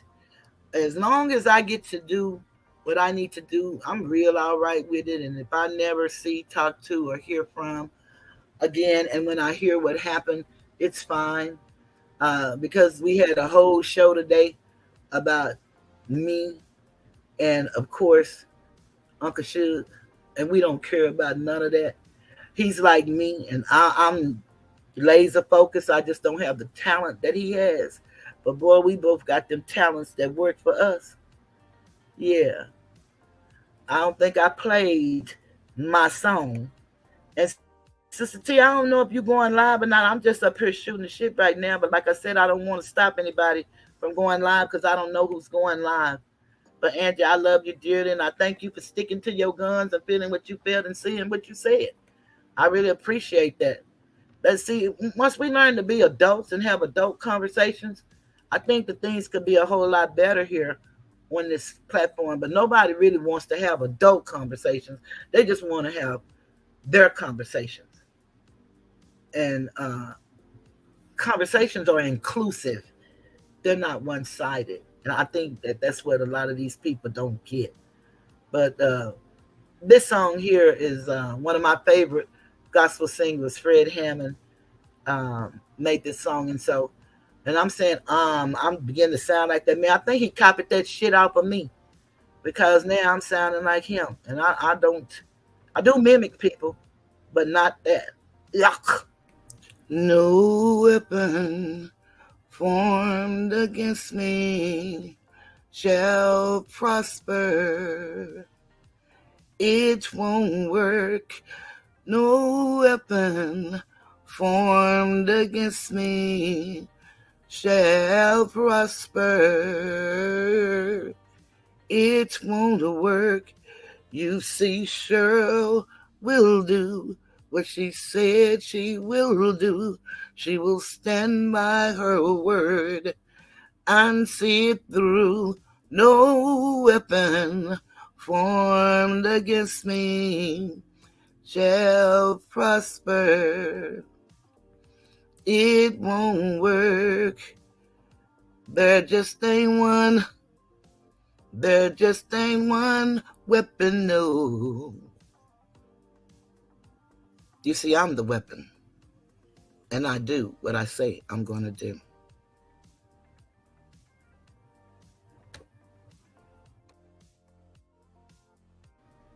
So you say your cousin sing with Fred? Oh my goodness. I got to meet him once. You know how they say never meet nobody who you really like? I got to meet him once at a play, and he's every bit as sweet as he is when he's up there singing. He was so humble. And I tried not to act, like I was about to pass out and all that good stuff. But I was grinning as hard as I could. And he was so sweet and so kind. But I have loved him since he was with the commission. And I love Fred's gospel.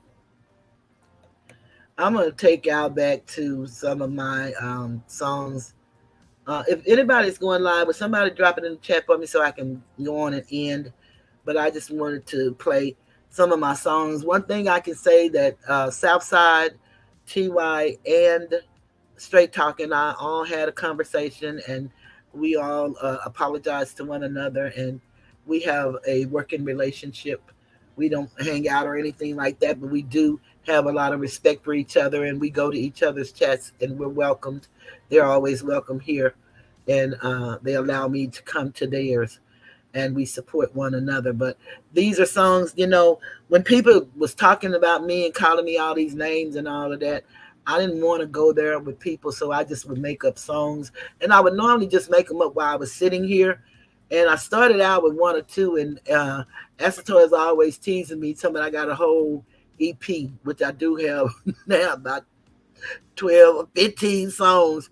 But I just would sit up and just make up stuff so that I wouldn't lose my mind, because it's more than a notion to have to be the person. And I know exactly, I don't know the exact feeling, but I know of the feeling that one feel when you're the conversation of everybody coming against you and saying derogatory things about you, and you've done nothing to nobody. So I just had to start making songs instead of calling them the names they were calling me. I would just make up songs based on some conversations that I would have with, you know, the one or two people that I have conversations with. And this is one that was inspired by someone that I love dearly, and one of my greatest hits, I'm told. Texas in the South, Louisiana in the South, Georgia in the South, Florida in the South. Everybody do the shark boy, shark boy. Hey, shark boy, shark boy. Everybody do the shark boy, shark boy. Hey, shark boy, shark boy. I said he's sitting on the beach and playing in the sand. The people want to swim and they snapping at their hand. I said they're sitting on the beach, they playing in the sand. The people trying to swim and they snapping at their hand. Do the shark boy, shark boy. Hey, shark boy, shark boy. Everybody do the shark boy, shark boy. Hey, shark boy, shark boy. I said they're sitting on the beach and playing in the sand. The people trying to swim and they snapping with their hands. I said you're playing on the beach and sitting in the sand. People trying to swim and they snapping at their hand. Do the shark boy. Hey. And then this man over there had his little voodoo doll out, talking about he was going to do a pacemaker blast. And this is where he actually takes an object and called himself sticking me in the chest, blasting my pacemaker out of my chest. And so I made this song up so that I could feel good, to let all people know how I feel about voodoo. So now we've been reduced to voodoo dolls. I think that's awful. But who am I? So this is what I did. sir. I told the witch doctor I'm tired of you bullying me. I told the witch doctor not me in 2003. I told the witch doctor you need to leave me be. And the witch doctor told me this is how you must be free. You go ooh ah, bing ting, walla walla bing bang. Ooh ting tang, walla walla bing bang. Ooh, ting, tang, walla, walla, boom, bang, toot, toot, wah, wah, wah, ding, like a ling, ding. So, every time you make a blast, I send it back to you 100-fold. I don't believe in that stuff, and neither should you. But do what you do, and just remember, ooh, ting, tang, walla, walla, bing, bang. Ooh, ting, tang, walla, walla, bing, bang.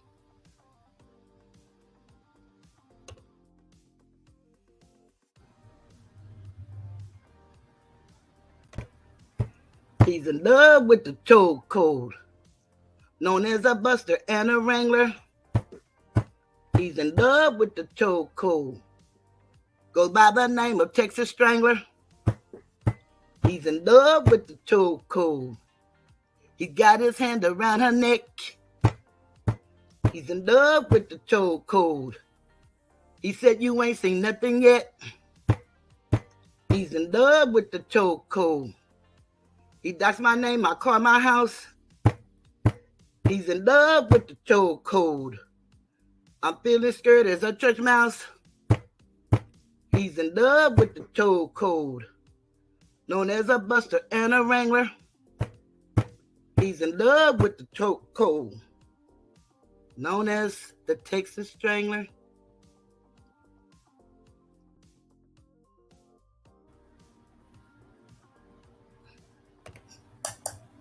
Tangled-eyed girl, your tender eyes makes me wanna hurl. It's your forehead against the world. Promise will never trade you for another girl. Tangled-eyed girl, your tender eyes makes me wanna hurl. It's your forehead against the world. Promise will never trade you for another girl. Tangled-eyed girl, your tender eyes makes me wanna hurl. It's your forehead against the world. Kwame will never trade you for another girl.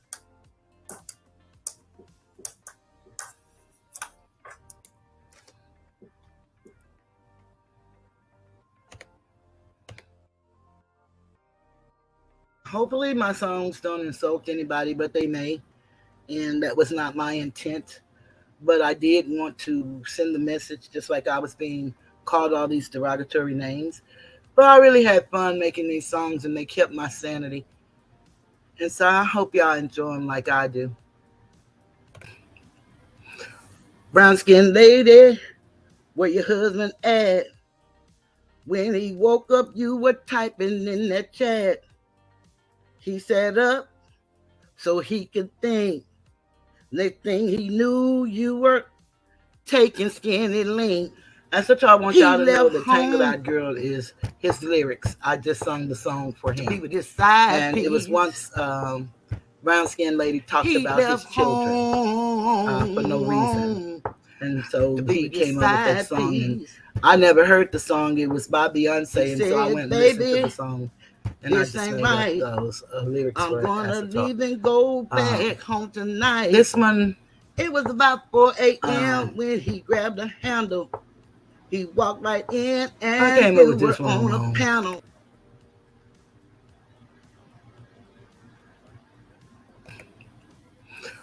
Brown skin lady, where your husband at? When he woke up, you were typing in that chat. He sat up so he could think.